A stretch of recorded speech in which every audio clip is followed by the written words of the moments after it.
नमस्कार प्रेक्षकांनो, आजच्या एपिसोडमध्ये इथे आता वसू आत्या काव्याला म्हणत असते, काव्या अगं माझ्याजवळ किती उद्धटपणे बोलतेस, बोलताना जरा वयेचा भान तरी ठेवून बोल, कशा पद्धतीने बोलतेस माझ्याबरोबर. तेव्हा काव्या म्हणत असते, काही गरज नाही आहे तुमच्याबरोबर वयेचं भान ठेवायची, आधी तुम्ही कशा बोलताना त्याच्याकडे लक्ष द्या, तुम्ही आधी उद्धटपणा सुरू केला, कळलं तुम्हाला. तेव्हा प्रेक्षकांनो इथे आता मानिनी म्हणते, बास करा तुम्ही दोघीजणी, आणि दोघीजणी आवाज खाली ठेवा, कारण काव्य आणि मानिनी दोघीजणी एकमेकींवरती ओरडत असतात, जोरजोरात बोलत असतात. तेव्हा मानिनी म्हणते, बास करा आणि आवाज खाली ठेवा, माझ्या बहिणीबद्दल बोलताना नीट बोलायचं. तर इथे आता काव्या नंदिनीसाठी भांडत असते. तेव्हा प्रेक्षकांनो इथे आता वसू आत्या म्हणत असते, मानिनी अगं तू तरी आम्हाला समजून घे ना, प्लीज झालं गेलं विसरून जा ना, माफ कर आम्हाला. अगं तू अशी वागतेस आमच्याबरोबर, विक्रम तर आमच्याकडे डोळे वर करून सुद्धा बघत नाही गं. आपण या घरामध्ये किती हसत खेळत राहायचो, माझा भाऊ माझ्याकडे बघत नाही, सगळेजण माझ्याबरोबर कसे वागतात याने मला काही फरक पडत नाही, पण जेव्हा माझा भाऊ माझ्याकडे पाठ फिरवतो ना, तेव्हा माझा जीव पिळवटून जातो गं एकदम. तेव्हा तू तरी आम्हाला माफ कर ना, आता झालं गेलं सगळं विसरून आमची शिक्षासुद्धा माफ करून टाक आणि आमच्याजवळ पूर्वीसारखी बोल ना गं. तेव्हा इथे मानिनी आता काहीच बोलत नाही, सरळ तिथून उठून निघून जाते, ती वसूला माफ करत नाही. तेव्हा इथे मानिनी आता गेल्यानंतर लगेच वसू आपल्या नाटकाला सुरुवात करते. ती म्हणत असते, नंदिनी झालं का तुझ्या मनासारखं, आता बघितलंस ना, मानिनी पुन्हा माझ्यावरती रागावून निघून गेली, हे सगळं तुझ्यामुळे झाले, तुझ्यामुळे माझा लाडका भाऊ माझ्याकडे डोळे वर करून बघत नाही आहे. मानिनी मला माझ्या मैत्रिणीसारखी होती, आम्ही दोघीजणी मैत्रिणीप्रमाणे या घरामध्ये राहायचो, पण तुम्ही सगळेजण आल्यामुळे आमच्या सगळ्यांची ताटातूट झाली, कळतंय का तुला, तू आमच्यामध्ये दुरावा निर्माण केला आहेस, हे सगळं तुझ्यामुळे होतंय नंदिनी. तेव्हा काव्या म्हणते, एक मिनिट, तुम्ही माझ्या नंदिनी ताईवरती नको ते आरोप करू नका, आज तुमच्यावरती जी परिस्थिती ओढावली आहे ना, या सगळ्याला फक्त सर्वस्वी तुम्ही जबाबदार आहात, नंदिनी ताईला काही बोलू नका. तेव्हा मानिनी म्हणते, हे सगळं तुमच्यामुळे होतं आहे, आणि तिला चक्कर येते आणि मानिनी खाली कोसळते. तेव्हा मानिनीला चेक करण्यासाठी डॉक्टरांना वगैरे बोलावलेलं असतं. त्यानंतर प्रेक्षकांनो इथे आता काका म्हणत असतात, मिथून काका, की मला तर वाटतं की हे सगळं वसूताई आहेत ना, नाटक करतायत, त्यांना घरातली कामं करावी लागत आहेत ना, घरातली कामं करावी लागू नये म्हणून त्यांची ही नाटकं सुरू आहेत, असं इकडे मिथून काका म्हणत असतात. त्यानंतर प्रेक्षकांनो डॉक्टर इथे चेकअपसाठी आलेले असतात. ते म्हणत असतात की वसूताईंना खूपच जास्त विकनेस आला आहे आणि फार स्ट्रेस आलेला आहे, त्यांना थकवा असल्यामुळे त्यांना चक्कर आली असेल आणि त्यांचा BP सुद्धा लो झाला आहे. तेव्हा प्रेक्षकांनो इथे आता डॉक्टर म्हणत असतात, पण वसूताईंना इतका थकवा येण्याचं कारणच काय, इतक्या कशा वीक झाल्या त्या.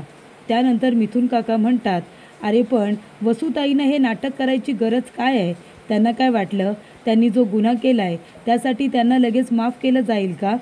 तेव्हा इथे पार्थ म्हणत असतो, ते सगळं ठीक आहे, पण नंदिनींना तिथे थांबायची काय गरज आहे, नंदिनीने खाली यायचं ना.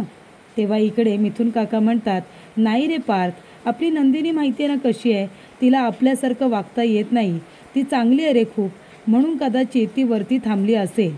त्यानंतर प्रेक्षकांनो इकडे आता डॉक्टर म्हणत असतात की तुम्हाला जास्तीत जास्त इथे आता वसूताईंची काळजी घ्यायची आहे. तेव्हा रम्या म्हणत असते, डॉक्टर ते इथे शक्य आहे की नाही काही माहिती नाही. डॉक्टर म्हणतात, का का शक्य नाही आहे. तेव्हा इथे रम्या म्हणत असते, आमचे हात दगडाखाली आहेत ना. तेव्हा इथे डॉक्टर म्हणतात, म्हणजे दगडाखाली हात आहेत म्हणजे काय बोलताय तुम्ही, नक्की काय झालं आहे आणि तुम्ही असे का ड्रेस घातलेत. तेव्हा प्रेक्षकांनो इथे आता रम्या काही बोलायला जाणार, नंदिनी म्हणते, डॉक्टर तुम्ही काळजी करू नका, आम्ही वसू आत्यांची व्यवस्थित काळजी घेऊ. तेव्हा इथे मानिनीला आता ह्याच वेळेला नंदिनीला खाली बोलवायचं असतं. नंदिनीला ती आवाज देते आणि खाली बोलावून घेते. तेव्हा नंदिनी बाहेर गेल्यानंतर इथे आता डॉक्टर त्याचबरोबर रम्या आणि इथे वसू तिघेही जण हसायला लागतात, कारण प्रेक्षकांनो हे आता मानिनीने चक्कर येण्याचं नाटक केलेलं असतं. ती चक्कर येऊन खाली पडते, तिच्यासाठी डॉक्टर बोलवले जातात, पण हे सगळं तिने नाटक केलेलं असतं. त्यामुळे प्रेक्षकांनो इथे आता रम्या आणि त्याचबरोबर वसू हसायला लागते. डॉक्टर म्हणत असतात, अरे वा वसूताई, काय ॲक्टिंग केलीत तुम्ही. एका मुमेंटला मला असं वाटलं तुम्हाला आता शुद्धीवरती आणण्यासाठी काय खरोखरचं इंजेक्शन द्यावं लागते की काय. उत्तम ॲक्ट्रेस आहात हो तुम्ही. तेव्हा इकडे वसू म्हणत असते, डॉक्टर अहो कधी कधी गोष्टी आपल्या बाजूने वळवण्यासाठी असे पराक्रम करावे लागतात आणि हे सगळेजण आहेत ना, यांना सहजासहजी घोळात घेणं शक्य नाही आहे. खूपच जास्त हुशार आहेत ना ते सगळेजण. आता आमच्या दोघींनी काही झालं नसतं ना, म्हणून तुम्हाला आमच्यामध्ये सामील करून घेतलं आहे. डॉक्टर आता तुम्हाला रम्याने जसं सांगितलं आहे ना, तुम्हाला तेवढंच बोलायचं आहे, जमेल ना. तेव्हा डॉक्टर म्हणतात, हो हो, काय काय बोलायचं आहे आणि किती बोलायचं आहे याची तयारीच मी करून आलो आहे, तुम्ही काळजीच करू नका. तेव्हा वसू म्हणते, रम्याने एकदा का तुम्हाला खुणावलं की लगेच तुम्ही तिथून निघून जायचं, मग 1 मिनिटसुद्धा तुम्ही तिथे थांबायचं नाही, कळलं ना. तेव्हा डॉक्टर म्हणतात, ठीक आहे. तेव्हा इकडे वसू म्हणते, तुमचं काम फक्त एवढंच आहे की तुम्ही इथे वातीला काडी लावायची आहे आणि निघून जायचं आहे. मग नंतरचा कसा ब्लास्ट होतो ना ते सगळं आम्ही बघून घेऊ. तुम्ही तुमचं काम फक्त करा, आग लावा आणि लगेच तिथून निघून जा. डॉक्टर म्हणतात, ठीक आहे वसूताई, तुम्ही म्हणाल तसं मी करायला तयार आहे. त्यानंतर आता डॉक्टर आलेले असतात. डॉक्टर म्हणतात की नक्की त्यांच्या बाबतीत चाललंय तरी काय. तेव्हा पार्थ आता घडलेला प्रकार सांगतो. पार्थ म्हणतो की हे सगळं आत्ते आणि रम्या या दोघांनी घडून आणलं होतं, म्हणून त्यांना ही शिक्षा देण्यात आली आणि म्हणून हे सगळं चाललंय. तेव्हा इथे प्रेक्षकांनो पार्थ म्हणतो, हे सगळं असं आहे. तेव्हा मानिनी म्हणते, तुम्ही सगळेजण बसा, मी तुमच्या सगळ्यांसाठी चहा करते. तेव्हा डॉक्टर म्हणत असतात की वसूताई इतक्या शिकले सवरलेल्या, इतक्या सुशिक्षित असताना अशा वागल्या, खूपच चुकीचं केलं आहे त्यांनी. याचा अर्थ त्यांच्याबरोबर जे काही घडतं आहे ते बरोबरच आहे. तेव्हा इथे मिथून काका म्हणत असतात की डॉक्टर अहो एकदम चुकीचंच केलं वसूताईंनी. आता तुम्ही आमचे फॅमिली डॉक्टर आहात म्हणून तुमच्यापासून काय लपवायचं. आणि ते म्हणतात ना, डॉक्टर वकील आणि शिक्षक यांच्यापासून काही लपवायचं नाही असं म्हणतात ना, तेच बरोबर आहे. म्हणून मी तुम्हाला सांगतोय, अहो वसू आत्यांनी जे काही केलं आहे ते अत्यंत चुकीचं होतं, घराला न शोभणारं होतं. त्यांच्यामुळे कितीतरी जणांचे आयुष्य उद्ध्वस्त झाले. त्यांचं हे वागणं मला तरी अजिबात आवडलेलं नाही आहे. आय डोंट लाईक दिस. तेव्हा डॉक्टर म्हणत असतात की अगदी बरोबर, घराघरामध्ये अशी लपवाछपवी करणं हे चुकीचंच आहे, नाही का युग. तेव्हा इथे युग आता भारावतो. तेव्हा डॉक्टर म्हणतात, काय रे युग, काय झालं, असं का भारावलास एकदम. तेव्हा इथे युग म्हणतो, नाही काही नाही, तुम्ही अचानकपणे मला विचारलंत ना की लपवाछपवी करणं चुकीचं आहे, नाही का युग. तेव्हा आता काय रिॲक्ट व्हायचं तेच मला कळलं नाही, बाकी काही नाही. तेव्हा इथे प्रेक्षकांनो आता डॉक्टर म्हणत असतात की युग, अरे तू पुन्हा गेला नाहीस का कॉलेजला. मिताली तर आमची केव्हाच गेली. तेव्हा प्रेक्षकांनो इकडे युग म्हणतो, नाही मी पण जाणार आहे, आता पुढच्या वीकला मी पण जाणार आहे. अभ्यास कसा चालला आहे. तर युग म्हणतो की छान चालला आहे अभ्यास, छानच चालला आहे. तेव्हा प्रेक्षकांनो इकडे आता पार्थ म्हणत असतो, नाही आमचा युग पण जाणार आहे पुढच्या वीकमध्ये. नवाबजादे आहेत ना, ते आमचे घरचं शेंडफळ आहे. तेव्हा लाडाकुडामध्ये राहिले आहे, थोडे दिवस राहील आणि मग जाईल, हो ना युग. तेव्हा युग म्हणतो, हो दादा, पुढच्या वीकमध्ये मी जाणारच आहे. तेव्हा प्रेक्षकांनो इथे आता काव्या म्हणत असते, आणि मिताली कोण. तेव्हा पार्थ म्हणतो, मिताली म्हणजे डॉक्टर सरांची मुलगी. डॉक्टर सरांची मिताली आणि युग हे दोघेजण MBA एकाच इन्स्टिट्यूटमधून करतायत. तेव्हा इकडे आता डॉक्टर म्हणतात, आणि तुझा रिझल्ट लागला का युग.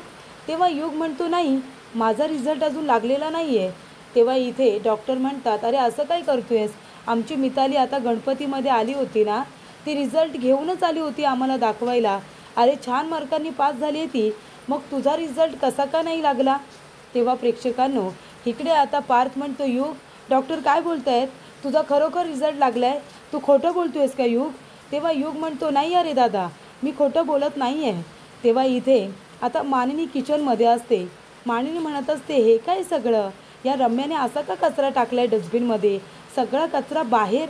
तेव्हा मानिनीच्या हातामध्ये आता युगला जे लेटर आलेलं असतं कॉलेजमधून, ते लेटर आता तिला सापडलेलं असतं एनवलप सकट. तेव्हा ती म्हणते, हे काय, अगदी एनवलपसुद्धा बरोबरच आहे.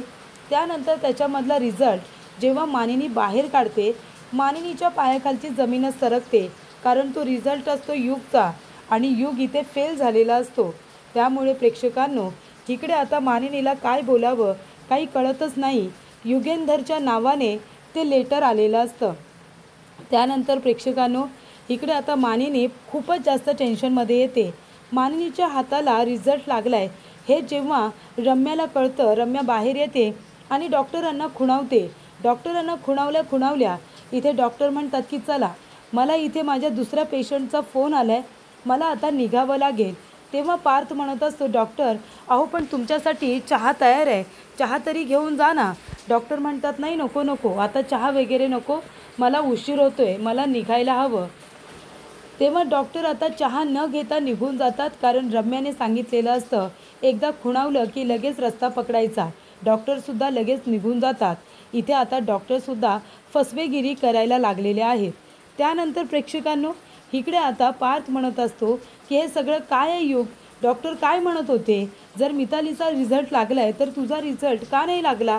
तेव्हा युग म्हणतो नाही रे दादा, मी खोटं बोलत नाही आहे, खरंच माझा रिझल्ट नाही लागलाय. तेव्हा इथे मानिनी म्हणते युग का खोटं बोलतोयस, मग हे सगळं काय आहे. तेव्हा इथे आता रिझल्ट दाखवला जातो. तेव्हा मानिनी म्हणत असते काय गं रम्या, कचरा टाकत असताना त्या कचऱ्यामध्ये काय काय आहे हे सुद्धा बघत नाहीस का ग तू, इथे एवढा मोठा महत्त्वाचा पेपर तुला दिसला नाही.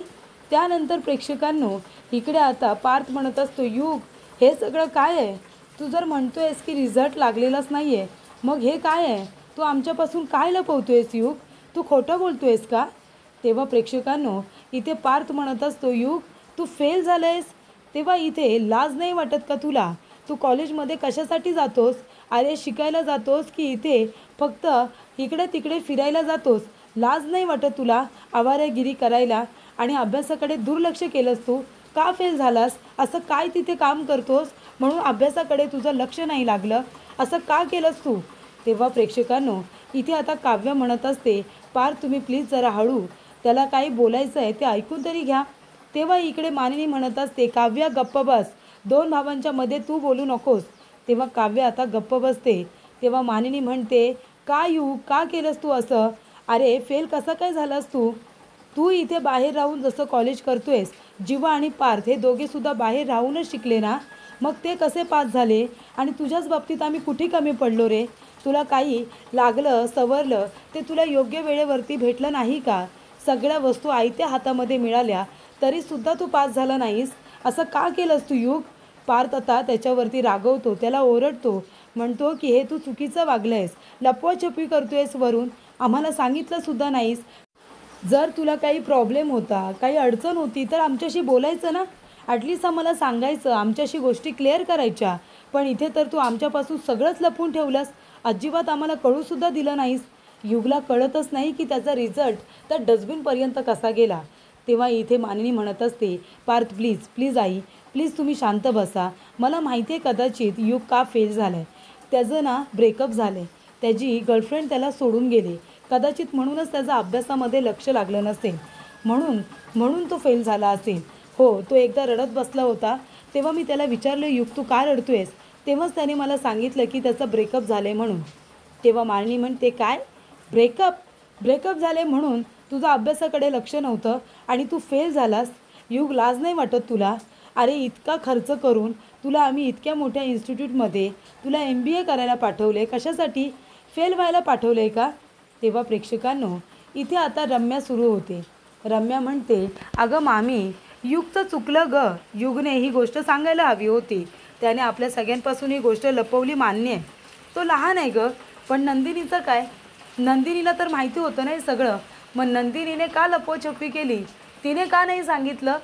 तेव्हा इथे काव्य म्हणत असते रम्या तुझं काय ग, काहीही झालं तरी नंदिनी ताईलाच टार्गेट करतेस, नंदिनीला माहिती होतं ना, तुला कोणी सांगितलं नंदिनी ताईला सगळं माहिती होतं, तुला कोणी सांगितलं, नंदिनी ताई तू सांग, इथे युग फेल झालं ही गोष्ट तुला माहिती होती. नंदिनी म्हणते नाही मला माहिती नव्हती, मला फक्त त्याने ब्रेकअपबद्दल सांगितलं. तेव्हा इथे काव्य म्हणते नंदिनीताई म्हणाली ना तो रडत बसला होता, ती ॲटलिस्ट त्याच्याशी जाऊन बोलली तरी, आणि त्याने त्याचं मन मोकळं केलं की त्याचा ब्रेकअप झाला आहे म्हणून. नंदिनीताई आहे ती, योग्य वेळ बघून तिने आपल्याला सगळ्यांना हे सांगितलंच असतं. तेव्हा प्रेक्षकांनो, इकडे आता रम्या म्हणत असते तू गप्प बस ग, मानिनी मामी तू मला सांग या घरामध्ये जो खोटं बोलतो, लपवाछपवी करतो, त्याला शिक्षा होते, बरोबर ना? हा नियम तू सगळ्यांना लागू करतेस की फक्त स्पेशली आम्हालाच? आता युग तुमच्याशी खोटं बोलला, लपवाछपवी त्याने सुद्धा केली. त्यानंतर नंदिनीला सगळं काही माहिती असूनसुद्धा नंदिनीने तुला काही सांगितलं नाही. आणि ही काव्या, हिने सुद्धा काहीतरी लपवलं असेलच ना, की ती सुद्धा सगळं खरं खरंच बोलत असते. मग आता या तिघांना तू शिक्षा कर, नाहीतर एक काम कर, आमची शिक्षा तू बंद कर. बास झाला आता, आम्ही खूप शिक्षा सहन केली. आम्ही या घरामध्ये चुकलो. आम्ही धुणी भांडी, स्वयंपाक पाणी, केर कचरा, सफाई, क्लिनिंग आम्ही सगळं करतोय, बरोबर ना? का तर आम्ही चुकी केली म्हणून आम्हाला त्याची शिक्षा मिळाली. मग आता या लोकांनी सुद्धा चुका केल्यात, हे लोकंसुद्धा खोटं बोललेत, यांनीसुद्धा लपवछपवी केले, मग यांनासुद्धा सेम शिक्षा मिळायला नको का? तेव्हा इकडे काव्य म्हणत असते, गप्प बस ग, स्वतःला शिक्षा भोगायला लागू नये म्हणून लगेच आम्हाला अपराधी म्हणू नकोस. आम्ही एवढं काही केलेलं नाही आहे, कळलं ना? तुझ्या एवढा गुन्हा नाही केला आम्ही. तेव्हा इथे दोघींमध्ये पुन्हा वाद सुरू होतो. तेव्हा पार्थ म्हणतो, बास झालं तुमचं, तुम्ही दोघीजणी प्लीज वाद घालू नका. आणि पार्थ म्हणतो, हे बघ रम्या, अगं यांनी ज्या केल्यात ना त्या चुका आहेत, चुका. आणि तुम्ही लोकांनी जे काही केले तो गुन्हा आहे. आता सारखं सारखं ते मला बोलायला लावू नकोस की तुम्ही दोघींनी काय केलं आहे ते, कशा पद्धतीने गुन्हा केला आहे ते. तेव्हा इकडे आता काका म्हणतात, मिथून काका, नाहीतर काय, अगं रम्या जरा तरी विचार कर. अगं ह्या साध्यासुद्धा चुका आहेत गं, फेल झाला म्हणून लपून ठेवलं असेल, पण तुम्ही जाणून बुजून जो काही गुन्हा केला आहे ना, त्याने जी काही तुम्ही माणसं दुखावलेत, ज्यांची आयुष्य उद्ध्वस्त केली आहेत ना, उद्ध्वस्त, त्यांच्या मनाच्या वेदना तुम्हाला नाही कळणार. तुम्ही ते गुन्हेच केलेले आहेत. गुन्हा आणि चूक याच्यामध्ये जमीन आसमानाचा फरक असतो, ही गोष्ट तू जरा लक्षात ठेव, असं मिथून काका म्हणतात. तेव्हा काव्य म्हणते, बरोबर बोलते हो काका, पण हिला ही गोष्ट कळते का? हिला तर वाटतंय की तिने चूकच केली छोटी मोठी.